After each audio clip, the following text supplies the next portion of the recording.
Hello everyone and welcome back to TowerGate. It is TowerGate day number 1027, 1027, Tuesday, January 28th, 2020. Thank you so much for tuning in.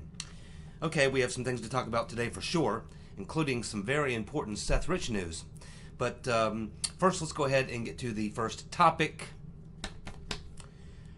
The usual suspects. The usual suspects. I will be talking about Susan Blinky Collins, Mitwit, the New York Times, and a Vendeman. Same usual suspects. So now we have Blinky Collins saying, yes, well, you know, based on this report about Bolton's book, I think at this point, it gives us, more reason that we may want to go ahead and have Bolton testify. Then you have, of course, Mitwit, Willard. Oh, yes, he wouldn't pass up this opportunity. Yeah, well, I think what we've heard about, since we've heard about Bolton, yeah, I think we may need to have him in as a witness. A leak by the New York Times, using an anonymous source. Where have you seen this before? You remember the Kavanaugh hearings with Kathleen Blasey Ford? Wasn't just a week ago we had Parnas. And don't you think that they've probably got dozens more probably, of these same types of fake whistleblowers, last minute leaks, and all this type of crap? This is obvious to anyone with the IQ of a pea would figure this out. Yet, here we have Blinky Collins and Mitwit, along with likely Murkowski and some others. Yeah, well, gosh, this information about Bolton, I guess we have to have him come in and testify. I mean, are these people this naive? Is it possible that these people are that naive? 2 U.S. senators, maybe 3, probably more. This naive. We've seen this entire thing play out. No statutory crime. The entire thing conducted in a star chamber down in the basement of the House, where Trump, his attorneys, no witnesses, Republicans could have no witnesses, and the most important testimony that's there is from this ICIG, the Intelligence Community Inspector General, Atkinson, and they're holding back on that. They won't let us see that, because it probably proves that the whistleblower, that his complaint wasn't legit. And it probably proves that Atkinson violated some rules to make sure that the whistleblower could get this done, even though he wouldn't have qualified under the normal rules and regulations for filing a complaint. He was complicit in the setup.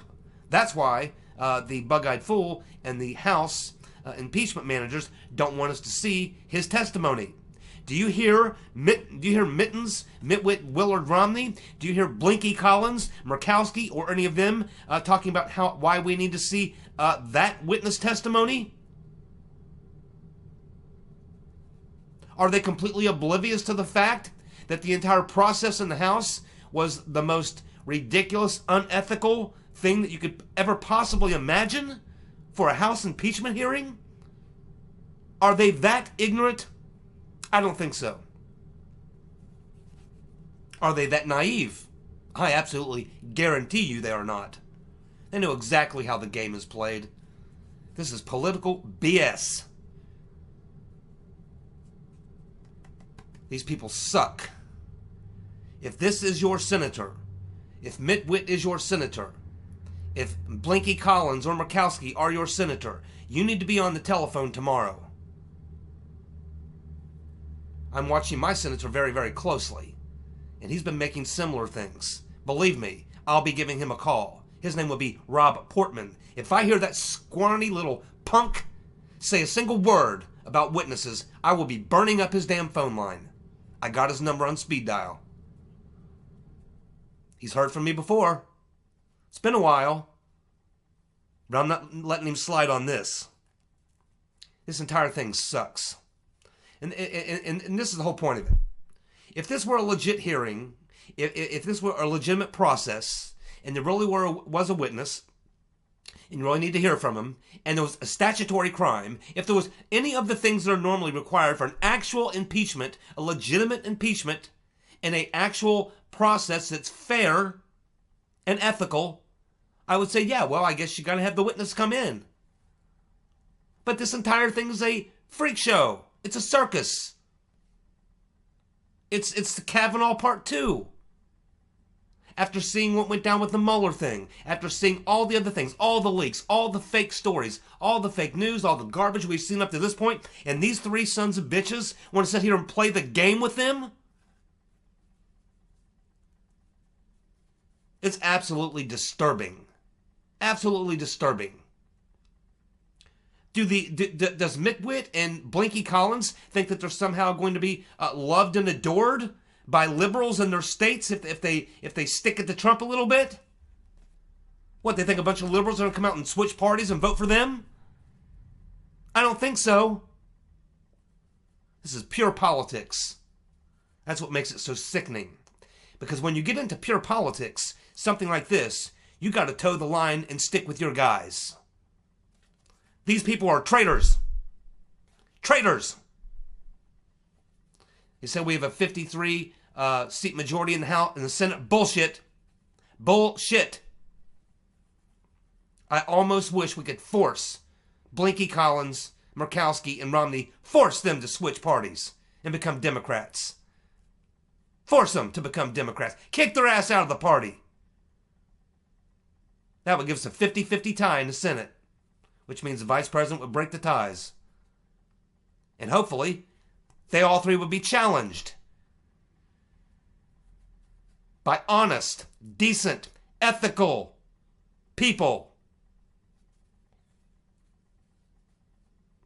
The usual suspects. Every single time something like this happens, you can always count on the usual suspects. What do they want? Attention?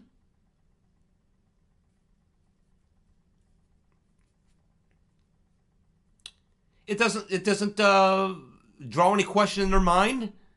The fact that this leak, first of all, Collins says, well, based on what we just learned about what's in Bolton's book, we don't know what's in Bolton's book. It was an anonymous leak to the New York Times about what's in Bolton's book.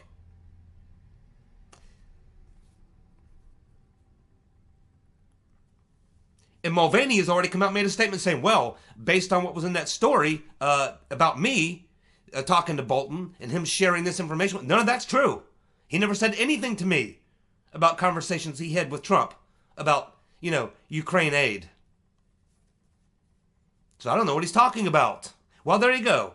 It's been knocked down and contradicted by Mick Mulvaney. Right there. So does it still have credibility? Well, I'm sure Blinky thinks it does, right along with Willard. But guess what? As soon as that story was written in the New York Times, citing this anonymous source about the Walrus's book, guess what? The link suddenly popped up for pre-orders to get the book. And who put it up? The publicist from the publisher who's selling the book. And do you know who else published a book through this same publisher? The dishonorable former director of the Federal Bureau of I'm With Her, James Comey. Same publisher. Probably the same PR guy, too. Did the same thing. They got a book coming out. They throw something out here like this to drive book sales and provide you with the link so people can rush over and buy the book. Probably only to find out 3 months from now when the book actually comes out that what they're reporting is not even true. And of course the Walrus, he hasn't come out and knocked it down. He's only come out with a statement saying, well, we didn't leak it to the New York Times. You didn't have to. You son of a bitch. I hate these people. I really do. They are not stupid people, okay? And they didn't just fall off the turnip truck. They know exactly what's going on here. It's a freaking coup. And it started the day Trump was elected. When you see a coup in progress, You block it. You stop it. Especially if it's your team. They actually, you got Mitwit and Blinky pretending that this is all a legit process. Almost like they're oblivious to what has been going on for the past 3 years.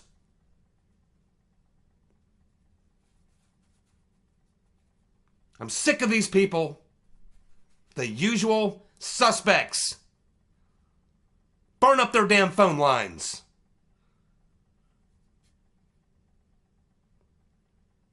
We have Paul Sperry tweeting out today that ABC, CBS, and NBC all blacked out today's hearings, especially the Pam Bondi part of it. Oh yeah, you can guarantee they blocked that out, where she laid the wood to the Bidens and Schiff, who was sitting 3 feet away from her, and she was looking at him quite a bit of the time. So much for there's nothing here. And you still had Biden's people come out and release a statement. What you heard today by the Republican, Trump's lawyers about the Bidens and Burisma, it's all just conspiracy theory. Don't believe any of that. You can't, it just, again, I mean, it's the usual suspects. This is media malpractice. There's got to be reform at the FCC. There has got to be some sort of reform. We have got to do something about the fake news. This is garbage here. I guarantee you they probably preempted every show and showed every single second of the 24 hours of the lying fool, the bug-eyed fool Adam Schiff. Yet I bet you, as we just learned here from Paul Sperry, ABC, CBS, NBC, basic blackout of the Trump's defense on TV today. And I don't know how they covered it on the cable network, but if they showed any of it, it was probably cut up and then edited up, and then probably they spent most of the time with fake news commentaries spinning what you just saw. That would be my guess. Paul Sperry is right. The corporate media is the enemy of the people. Trump is right. He said the same. Absolutely correct. They are the enemy of the people. Their job is to give us all the information and let us decide. That's not what happens in corporate media anymore. They are essentially a public relations firm for the Democratic Party. That's what it is. The FCC, I don't know who's running that damn organization. I say abolish it. Just get rid of it. Just get rid of it. What good are they? How much do we pay? How many people work there at FCC? How big of a budget? How much money gets funneled to them? So that they can allow this type of crap to go on? They could stop it in a minute. There needs to be a clear rule what is actually news and what is entertainment. They need to totally change the way they issue licenses. You should not be able to get a license as a news organization unless you are doing news. And they should be paying attention. And when you see this kind of crap, this kind of biased crap, there should be big fines and firings. They're weak. The FCC either needs to do what they're supposed to do, regulate broadcasting, or they need to be abolished. I just as soon go ahead and abolish them. We'll figure it out on our own.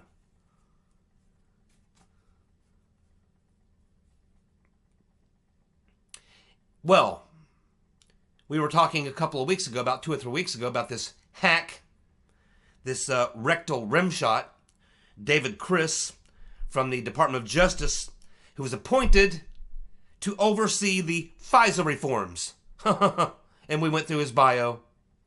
And of course, we talked a lot about the fact that he's the one that was writing hit pieces on Nunes. He was the one who was calling the Spygate a conspiracy theory. And he's the one that's been put in charge of reforms over there at the FISA court.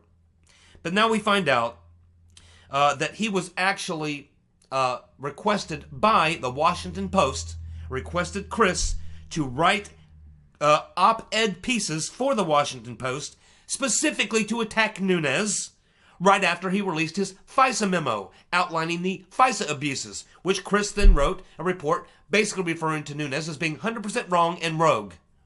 When in fact, we find out from the IG Huckleberry Horowitz report that Nunes was 100% correct. And it was Mr. Chris who was blowing smoke up our asses.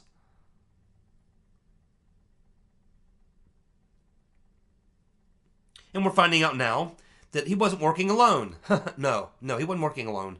Here's another name that comes up an awful lot. He was working with Tash Gallhar. Tashina Gallhar, the number 2 lawyer over there at the DOJ under Rodent Steen. Rodent Steen. It's the same people, the usual suspects. Oh, and getting back to the first thing we're talking about the hearings and this leak. Supposedly, it's not 100% proven, but apparently Colonel Vindman, apparently his twin brother, actually works there at NSC in the office where they vet books to make sure they don't release any national security information. So it's being suggested that it's possible that maybe Vindman's twin brother is the one who leaked this to the New York Times. I think there should be an investigation into that. And what the hell's he doing there? And why is Vindman still there? And why isn't Gallhar in jail? And why is this idiot, David Chris? I mean, this is... I feel like, again, I mean, this is just... It you know... It's like you own a chicken coop and you got foxes in the chicken coop. So you get in the yellow pages there, or you do a little Google search, you find someone who will get rid of things that come into your chicken coop, the wolves, whatever, to get them out of your chicken coop. And so you give him a call, the guy shows up at your door, and he's a wolf. Yeah, you're the guy who's going to come and get the wolves out of my chicken coop? Oh, okay. And so he goes into your chicken coop to rid it of wolves, and he charges you a big fat bill, and then when he leaves, there's 15 more wolves in the chicken coop than when you hired him. That's kind of what this looks like. That's what this looks like. Let's not forget that David Chris also was writing articles for Lawfare. Anybody associated with Lawfare is an activist, lawyer, anti-Trump, anti-freedom type individual. So why is he the guy overseeing the reform to the FISA court? Abolish the damn FISA court for this very reason right here. This alone, this is it for me. I'm done right here. This is it. This is it. Had they pulled someone out and said, okay, man, we got a straight up dude. He's going to come in. He's going to fix the FISA problems. We're going to do all this. No, they dropped this guy on us. That's all I need to see. I'm done. I don't need to see anymore. Why not get Alder James out of jail and have him come in and fix it? Maybe he can fix the CIA. What do you think? Maybe Robert Hansen. Hey, let's go get Robert Hansen. Maybe we can put him in charge of the FBI. He'd probably do a better job than no shit Sherlock Christopher Wray.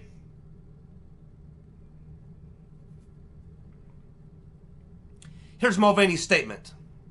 He denies the Bolton allegations. He says Bolton never informed Mulvaney of any concerns about his conversation with Trump about Ukraine military aid. He has no recollection of conversations with Giuliani. He has no recollections of conversations with the president about Ambassador Jovanovic. Vitch. Rhymes with bitch. And she should have been thrown out day one. After Trump heard about her, she hung around for another year. Do you know when they put her in there? On Obama's way out the damn door. And what was she doing as soon as they put her in there? She turned her damn ambassador's office into a Hillary Clinton election campaign office. Over there telling Ukrainian officials, don't listen to Trump. Don't listen to Trump. We're going to impeach him anyway. And there's a problem with firing her? You got to be kidding me. Huh. These people are really starting to piss me off. So we've been talking about this Joe Pienka for quite a long time. This guy's up to everything, man. This guy's up to his eyeballs in everything. Spygate, the Clinton, the stuff, all the whole 9 yards, man. The House Oversight Committee tried to interview him. They've requested documents regarding him. They can talk about everyone else, Strzok, Page, the whole 9 yards. But this guy, for all this time, continues to be protected. Then they pull him out just as Grassley is trying to squeeze him and get some information and get some documents and maybe get him to testify. They send him out to California, to San Francisco, for a promotion. We find out his wife is a lawyer who worked for a law firm that works with Confusion GPS and is associated with some of the very people that were involved in the Trump Tower setup. We find out now that they got a home on the East Coast. They have a home now out in California worth over $1 million. They have luxury cars, including 2 Porsches and some other real high-end car. A Lexus and 2 Porsches. They seem to have come into an awful lot of money. And apparently, we're not allowed to know anything about this guy, even though he was a key player. He was involved in the setup of Michael Flynn, right along with Peter's been stroking us. He was involved in all the Spygate stuff. He was likely the handler for Stefan Halper, the fat man. Yet this guy, for some reason, is being given total protection. Why? Well, there's really only one of 2 things I can think of. Either he continues to be protected by the deep state, the DOJ, the FBI. Either they're continuing to protect him, or he has been flipped by Durham, and so now any information that he has to be kept in check, because his information is going to be used as state's evidence. I don't know which of the two. It is. Certainly by now, Durham would have discovered Pienka. I mean, he's up to his eyeballs in everything that went on. Very, very shady dealings. Certainly he would be one of the people you would interview. Absolutely would be one of the top people that you would interview and look at. Deeply involved in all of this. I certainly hope we find out that it's the latter. I certainly hope we find out that the reason he's being protected is because he's a star witness for John Durham. Because if this thing ends and this guy wiggles off the hook and we hear nothing about him and he disappears into the ether, I'm going to be pretty pissed.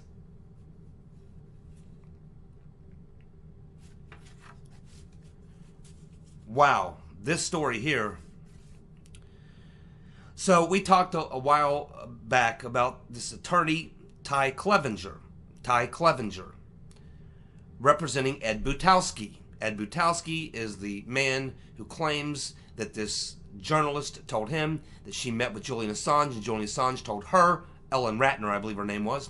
Ellen Ratner told Butowsky that Julian Assange told her that it was Seth and Aaron Rich that leaked the emails to WikiLeaks. That began this process of Butowsky getting Mr. Clevenger as an attorney to try to get to the bottom of this. Clevenger has been around and around and around and around doing FOIA requests, filing lawsuits, trying to get information. He's been told time and time again that there is no information at the FBI regarding Seth Rich. Now, this has been going on for almost 2 years now. But guess what just happened? Judicial Watch has had a lot of requests for Page and Strzok texts and emails. And they keep trickling in little by little, little by little. Well, guess what happened to trickle into Judicial Watch a couple days ago? An email conversation, which is almost completely redacted, but shows in the subject line, Seth Rich. There are several emails. And guess who the people are who are having the discussion?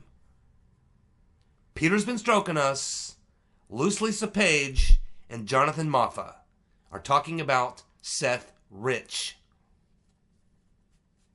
Now the FBI, this agent, David Hardy, has told Clevenger on several occasions that there were no FBI documents having anything to do with Seth Rich. So clearly he lied. So Judicial Watch discovers that the FBI does have emails regarding Seth Rich. The new emails have been discovered showing Strzok and Page discussing Seth Rich, and it's almost completely redacted. All you really see is a top to Strzok front page subject line Seth Rich. Jonathan Motha, as I said, is also involved in the conversation with Strzok and Page. He is the agent who refused. Now, the agent, I'm saying, is David Hardy, is the agent that that refused to provide the emails to Butowsky's attorney, Ty Clevenger. He was saying that there were no emails, but now we know that there are because Judicial Watch just stumbled onto them. Tom Fitton wasn't even looking for Seth Rich emails. These are just emails that he's been trying to get through court order for months and months and years, actually. And they keep trickling in. And he just happened to discover a couple of them with the subject line, Seth Rich. This information has now been given to Ty Clevenger. So Ty Clevenger, learning about this about a day or so ago, is now going to go forward with his lawsuit against the FBI. He's going to file a criminal complaint against David Hardy for lying to him, withholding the evidence. And he's also, Ty Clevenger is also going to pass along all of the information from his lawsuits explaining how Assange told Ratner about, Seth Rich and his brother Aaron being the ones who gave WikiLeaks the emails.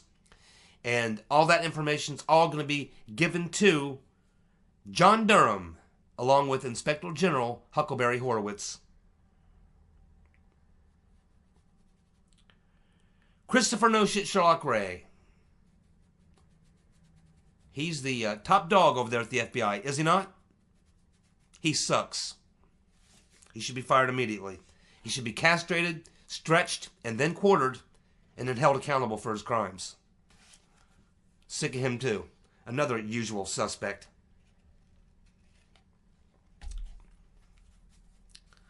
Kaiser Limpdick, whatever his name is. Well, my friends, I'm telling you, Bernie is now winning fairly handily in Iowa. He's just taken a fairly good-sized lead in New Hampshire. I'm telling you, look out. Look out. I think Bernie's going to win this damn thing. Biden's getting weaker. He's getting weaker. And I think it's going to continue to get worse and worse for Biden, not better. His campaign, since he announced, he started out here and he's continued to just go down. He's never really gone up. He had a lead in the 30s, then it's down to the upper 20s, in the mid 20s, in the low 20s, and he continues to go down. He can't sustain his decline. Bernie sort of stays pretty relative. The thing is that Bernie, he doesn't have overwhelming support in the party, but he's got more support than any one other candidate in the party. Biden is just not getting it done. The Bernie bros, the people on the far left, progressives, they're not going to go for anything that looks like Biden or close to Biden. They want Bernie or bust. It's Bernie or nothing. They don't even like Warren. Warren can't step in and pick up the slack for Biden because she decided to go Bernie's direction to play Bernie's game. But that's not going to fly with Bernie supporters. They know she's a fraud. She's going down too, right along with Biden. It's looking an awful lot like to me that Bernie is going to win the damn nomination. And if they get I'm telling you, if Super Tuesday comes around and Biden does not have a lead on Super Tuesday, it's over. It's over. I mean, that's all he's got going for him is that he's kind of like, he's going to be the guy. Everybody, he's going to be the guy. Yeah, Bernie's kind of threat. He comes a threat to Hillary, but ultimately Hillary won, and ultimately Biden will win. No. I'm telling you, if they come out of Super Tuesday and Biden doesn't do real well, and he isn't the clear front runner, if Bernie is the front runner after Super Tuesday, that is likely going to be your nominee going into the convention. But the DNC is not going to allow Bernie to have the nomination. They will literally, I'm telling you this, the DNC, I mean, here's the truth of the matter. All the voting that they do in the primaries in the Democratic Party is just for show. It's just for show. If you listen to the lawyers arguing the case in Florida from 2 years ago, in the previous case that was brought about cheating Bernie, the lawyers in the courtroom said, look, told the judge, the DNC is a private organization. They can pick whoever they want as their nominee. They don't have to listen to a single vote. They don't have to take into consideration a single primary or caucus. You can have the primaries caucus. That's all just for, fun. It's all just an exercise. Ultimately, the DNC will decide who their nominee is going to be. It's in the rules. It's perfectly legal. And that's the way it is. That's what the attorney said in the Florida lawsuit. So that means when Bernie ends up being the leader coming into the convention, the DNC really has two choices. Either just come up on the stage and say, look, we know you all voted for Bernie. He's coming into the convention front runner, but you know what? Here at the DNC, we actually make the final decision on who we think gives us the best chance to win, and we don't think it's Bernie. We think it's Biden, or the rotten Reverend Clinton, or whatever. At which point, all hell is going to break loose. On the other hand, they can go ahead and say, man, if we go out there and diss Bernie in front of the whole country, man, it could cause riots. They split the party completely in half, could destroy the party. What are we going to do? I don't know. What are they going to do? I really don't know. I wouldn't want to be in that position, but that's where they're going to find themselves. I'm telling you, I can see it coming, 1,000 miles away. I've been seeing this for a very long time. Unless they can pull something out of their ass at the convention, like a rotten Reverend Clinton, and a good place to find rotten Reverend Clinton is up somebody's ass. If you can pull the rotten Reverend Clinton out of someone's ass at the DNC convention, the voters, the Bernie bros are going to go apeshit. But they're going to leave the party anyway. They're not going to vote for anyone other than Bernie. You don't really hurt yourself if you're the DNC. The longer that they stick around, the more harm they do. You might as well off them while you can. Yeah, it's going to throw your party into turmoil for a few years, but at least ways you're going to weed out the commies. That's the only hope the DNC has. This idea that they're going to try to, mix the two together, and they're going to try to make some speeches at the convention and try to smooth over the progressives, and they're going to buy into, hey, yeah, we know you don't like Biden. We're going to force him down your throat, just like we did Hillary, but we got to beat Trump. I'm telling you. I think it's, I'll just say this. If Bernie is the nominee, Trump will win 40 states, maybe more. And the Democratic Party will be completely destroyed. For the next decade, they will be destroyed. The far left will have taken over, and the far left might take over and own the Democratic Party and force the people who are not far left progressives or commies or whatever, may force them to start a new party. Bernie might own the Democratic Party when this is all over. Think about that one. Didn't think it could happen? Think again. Did you think Trump could get elected? Keep watching. I'm telling you, we are headed for a very damn good time. Hunter Biden has agreed to pay his baby mama. He's still not going to disclose his financial forms, but apparently whatever offer he made seemed to satisfy her attorney because it doesn't appear they're going to press that issue anymore. He obviously dropped a pretty good number. This guy's got to be making some cash. He shows up in a white Porsche with his new girlfriend, who's also pregnant, or new wife, I think is his wife, who's pregnant, which he actually was with her when he got this woman pregnant. This is nuts. Previously, he was dating his dead brother's wife. Don't know if he has any kids with her, if he got her pregnant or not. He's at the Waldorf Astoria Hotel, getting out of a white Porsche with this little blonde who's pregnant as she can be.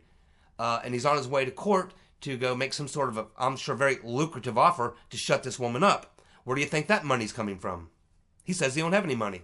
Says he's unemployed. Who do you think is pulling Hunter Biden's chestnuts out of the fire for Daddy-O? And oddly enough, we get this strange comment by the wife of the former senator from Arizona, Senator Magoo. We have Cindy Magoo making a statement saying that everybody knew about Epstein. Everybody knew about Epstein. Yeah, I'm pretty sure everybody knew about Weinstein, too. Just ask the rotten Reverend Clinton. Yeah, that's right. Thanks so much for tuning in. I'll be back tomorrow with more TowerGate. See ya. Bye.